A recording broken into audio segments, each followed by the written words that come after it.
সবাইকে স্বাগত দীপ্ত সংবাদের সাথে রয়েছে দোলা ডলরেস। শুরুতেই জানাবো সংবাদ শিরোনাম। ছুটি শেষ, কাল খুলবে অফিস আদালত। ঢাকায় ফিরেছে কর্মজীবী মানুষ, টার্মিনালে চাপ, ভোগান্তি। সাংবাদিকদের সঙ্গে আজও ৮ দিনের কর্মচারীদের দুর্ব্যবহার, নোংরা পরিবেশের কারণে জরিমানা।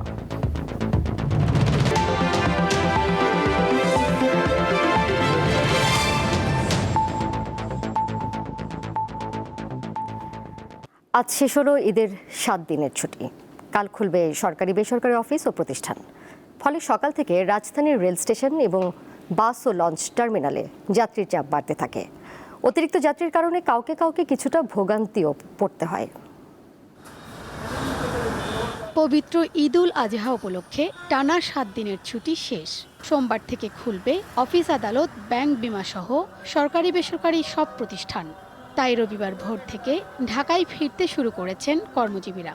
রাজধানীর বিভিন্ন প্রবেশপথ আর বাস টার্মিনালে বাড়তে থাকে যানবাহন ও যাত্রীর চাপ। যানজট পাইনি, আমরা স্মুথলি আসছি এবং 4.5 ঘন্টার মধ্যে চলে আসছে। তবে এখনো ছুটিতে আছে, সেক্ষেত্রে তারা এখন অনেক কম আছে। ট্রেনে ফেরা যাত্রীদের ভিড়ে সকাল থেকে সরগরম কমলাপুর রেলওয়ে স্টেশন। ফিরতি যাত্রা স্বস্তিদায়ক হওয়ায় সন্তোষ প্রকাশ করেন বেশিরভাগ যাত্রী। 6 ঘন্টার টাইম, 5 ঘন্টা আসছি, আর আমি আসছি চাপাই থেকে ঢাকা। আলহামদুলিল্লাহ, কোনো ভোগান্তির মুখে পড়তে হয়নি। কয়েকটি ট্রেন নির্ধারিত সময়ে ছাড়লেও ঢাকায় পৌঁছেছে দেরিতে। অতিরিক্ত যাত্রীর ভিড়ে ভোগান্তির অভিযোগ করেন কেউ কেউ। 45-1 ঘন্টা এরকম সময় লেগে গেছিল, তো সম্ভবত ক্রসিং একটু প্রবলেম হয়েছিল। নর্মালি তো এনে আসে আরও আধা ঘন্টা আগে আসে, তো আধা ঘন্টা লেট হয়ে গেছে। এক স্টেশন থেকে যাত্রী উঠতে যেমন সময় লাগে, নামতেও সেরকম সময় লাগে। আমরা যাত্রী নিরাপত্তার কথাটা সর্বপ্রথম বিবেচনা করি। সেই কথা বিবেচনা করে হয়তো কিছুটা ট্রেন বিলম্ব হচ্ছে, সেটা কিন্তু শিডিউল বিপর্যয় না। সর্বোচ্চ মনে হয় একটা ট্রেন মনে হয় 1 ঘন্টা 50 মিনিট রংপুর লেট গেলে। ঈদের আনন্দ ঘন সময় পেছনে ফেলে জীবিকার টানে মানুষ আবারও ফিরতে শুরু করেছে কর্মস্থলে। আর এই ফেরার মধ্য দিয়ে রাজধানী ঢাকা আবারও ফিরে পেতে শুরু করেছে তার চিরচেনা ছন্দ ও ব্যস্ততা। শিউলি শবনম, দীপ্ত সংবাদ, ঢাকা। দেশের মানুষ যে প্রত্যাশায় বিএনপিকে সমর্থন দিয়েছে, সেই প্রত্যাশা পূরণ হলেই সরকার সফল হবে বলে মন্তব্য করেছেন প্রধানমন্ত্রী তারেক রহমান। শহীদ প্রেসিডেন্ট জিয়াউর রহমানের ৪৫তম শাহাদাত বার্ষিকী উপলক্ষে বিকেলে রাজধানীর ফার্মগেটে কৃষিবিদ ইনস্টিটিউশনে বিএনপি আয়োজিত আলোচনা সভায় এই কথা বলেন তিনি। প্রধানমন্ত্রী আরও বলেন, জনগণের অধিকার ও জাতীয় ঐক্য প্রতিষ্ঠায় কাজ করেছেন জিয়াউর রহমান।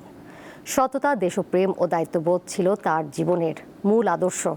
জনগণকে সাথে নিয়ে সেই আদর্শ বাস্তবায়নে কাজ করবে সরকার।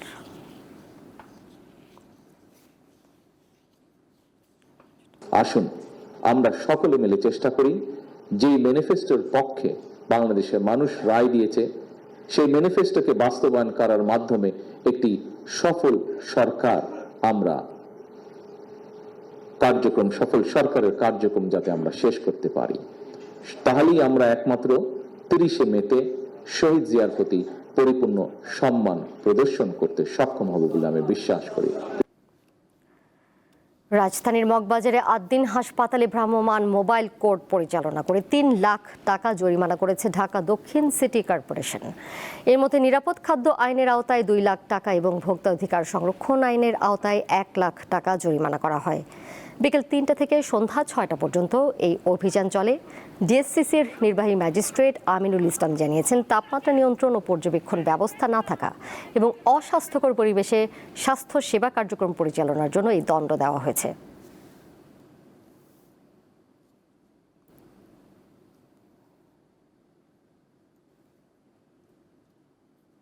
রেফ্রিজারেটর যেগুলো আছে সেগুলোতে আসলে আমরা কোনোটারে মিটার পাইনি। এই ধরনের বিষয় আছে, টেম্পারেচারের কোনো মিটার আমরা পাইনি। এছাড়া আমরা আরেকটা যেটা জিনিস আমরা পেয়েছি সেটা হলো যে কিছু কিছু জায়গায় একটু নোংরা আছে। হ্যাঁ, আমরা এই সার্বিক বিষয়টা বিবেচনা করে আমরা 3 লাখ টাকা জরিমানা করেছি। ঈদের টানা ছুটিতে ব্যস্ত রাজধানী ঢাকা এখন অনেকটাই শান্ত আর কোলাহল মুক্ত। তবে এই ফাঁকা রূপের মাঝেও বিনোদনের কোনো কমতি নেই। ঈদের আনন্দকে পরিবার পরিজনের সাথে ভাগ করে নিতে অনেকেই ছুটে যাচ্ছেন শহরের বিভিন্ন বিনোদন কেন্দ্রে। ঈদের টানা ছুটিতে ফাঁকা ঢাকা, তবে বিনোদন কেন্দ্রগুলোতে কমতি নেই উৎসব আমেজের। ঈদের আনন্দকে আরেকটু বাড়িয়ে নিতে অনেকেই সপরিবারে ছুটছেন ঢাকার বিভিন্ন বিনোদন কেন্দ্রে। এগুলোর একটি রাজধানীর আগারগাঁওয়ের বিমান বাহিনী জাদুঘর। এখানে কেবল বিমান প্রদর্শনী নয়, পরিবার পরিজন নিয়ে রাজধানীবাসী উপভোগ করছেন ক্লাইম্বিং, জিপলাইনের মতো গেমগুলো। এয়ারফোর্সদের যে প্লেন, হেলিকপ্টার, যুদ্ধবিমান, এগুলো বাচ্চারা এগুলোর সাথে পরিচিত হতে পারছে। এখন মেয়েকে একটু ঘোরাঘুরির জন্য নিয়ে আসি এখানে। আমি প্রথমবারের মতো এখানে আসা, মেয়েরও প্রথমবারের মতো, ওর খুব ইচ্ছা প্লেন দেখার এবং প্লেনের সম্পর্কে জানার, এই জন্য এখানে নিয়ে আসছি। যা করছে সব হচ্ছে ছোটদের জন্য, বড়দের জন্য কিছু করা উচিত, তাহলে বড়রা অনেকে আসতে পারে, অনেকে উঠতে পারে। উড়োজাহাজ দেখে শিশুরাও তাদের স্বপ্ন বুনতে শুরু করছে।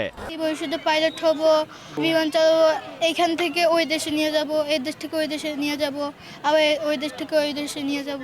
আমার পাইলট হওয়ার ইচ্ছা আছে, আমার সিভিল পাইলট হওয়ার ইচ্ছা আছে। নিরাপদ ও সুশৃঙ্খল পরিবেশের কারণে ঈদের এই ছুটির দিনগুলোতে এখানে ঢল নেমেছে নানা বয়সী মানুষের। আলোয়ান খান, দীপ্ত সংবাদ, ঢাকা। চট্টগ্রামের জঙ্গল সলিমপুরে সন্ত্রাসীদের অভয়ারণ্য থাকবে না, তাদেরকে রাষ্ট্রের বিরুদ্ধে আর চ্যালেঞ্জও ছুটতে দেওয়া হবে না, এমনটাই জানিয়েছেন স্বরাষ্ট্রমন্ত্রী সালাউদ্দিন আহমদ। আজ আলোচিত জঙ্গল সলিমপুর পরিদর্শনে গিয়ে তিনি এসব কথা বলেন।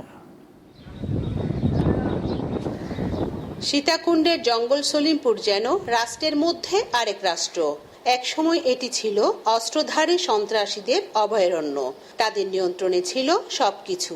কিছুদিন আগে যৌথ বাহিনী সন্ত্রাসীদের হটিয়ে এলাকাটিতে নিয়ন্ত্রণ প্রতিষ্ঠা করে। পরে রাতের আধারে ভারী অস্ত্রশস্ত্র নিয়ে আইনশৃঙ্খলা রক্ষাকারী বাহিনীর ক্যাম্পে হামলা চালায় দুর্বৃত্তরা। এরই পরিপ্রেক্ষিতে রবিবার জঙ্গল সলিমপুর পরিদর্শন করেন স্বরাষ্ট্রমন্ত্রী। পরে বক্তব্যে বলেন, সন্ত্রাসীদের তৎপরতা আর কিছুতে মেনে নেওয়া হবে না। ভেকু নিয়ে এসে, বুলডোজার নিয়ে এসে এরা এবার আন্ডার কনস্ট্রাকশন ক্যাম্প ভেঙে দেওয়ার সাহসটা কোত্থেকে পায়, এই জায়গার জমি দখলের সাথে কারা জড়িত, এগুলো আমরা এখন ফাইন্ড আউট করেছি। তিনি বলেন, আইনশৃঙ্খলা রক্ষাকারী বাহিনীর সমন্বিত পদক্ষেপের মাধ্যমে পুরো এলাকা সন্ত্রাসমুক্ত করা হবে, তবে নিরীহ কাউকে উচ্ছেদ করা হবে না। বিজেপির জন্য, র্যাবের জন্য, অন্যান্য বাহিনীর জন্য এবং সেনা নিবাসের জন্য কি কি ফ্যাসিলিটিস ক্রিয়েট করা যায় সেই বিষয়ে আমরা কথা বলেছি। মাদক, সন্ত্রাস, জুয়া ও চাঁদাবাজির বিরুদ্ধে সরকার কঠোর অবস্থানে রয়েছে বলে জানান স্বরাষ্ট্রমন্ত্রী। রুনা আনসারি, দীপ্ত সংবাদ, চট্টগ্রাম। আন্তর্জাতিক প্রসঙ্গ। ইরানের সঙ্গে প্রস্তাবিত একটি চুক্তির বিষয়ে কিছু সংশোধনের কথা বলেছেন মার্কিন প্রেসিডেন্ট ডোনাল্ড ট্রাম্প। হোয়াইট হাউসের কর্মকর্তাদের বরাত দিয়ে মার্কিন সংবাদ মাধ্যম এক্সিওস জানিয়েছে, প্রতিনিধিদের সাথে কথা বলেছেন ট্রাম্প ইরানের সঙ্গে যুদ্ধ শেষ করতে প্রাথমিক সমঝোতায় সম্মতি ও যুদ্ধবিরতির মেয়াদ বাড়াতে একটি চুক্তির বিষয়ে চূড়ান্ত সিদ্ধান্ত নিতে বৈঠকে যোগ দিতে যাচ্ছেন বলে বৈঠকের আগে জানালেও বৈঠক শেষে চুক্তির বিষয়ে কোনো ঘোষণা দেননি মার্কিন প্রেসিডেন্ট। দীপ্ত সংবাদ শেষ করব, যাবার আগে শিরোনামগুলো জেনে দিব আরও একবার। ছুটি শেষ, কাল খুলবে অফিস আদালত, ঢাকায় ফিরেছে কর্মজীবী মানুষ, টার্মিনালে চাপ, ভোগান্তি। সাংবাদিকদের সঙ্গে আজও ৮ দিনের কর্মচারীদের দুর্ব্যবহার, নোংরা পরিবেশের কারণে জরিমানা।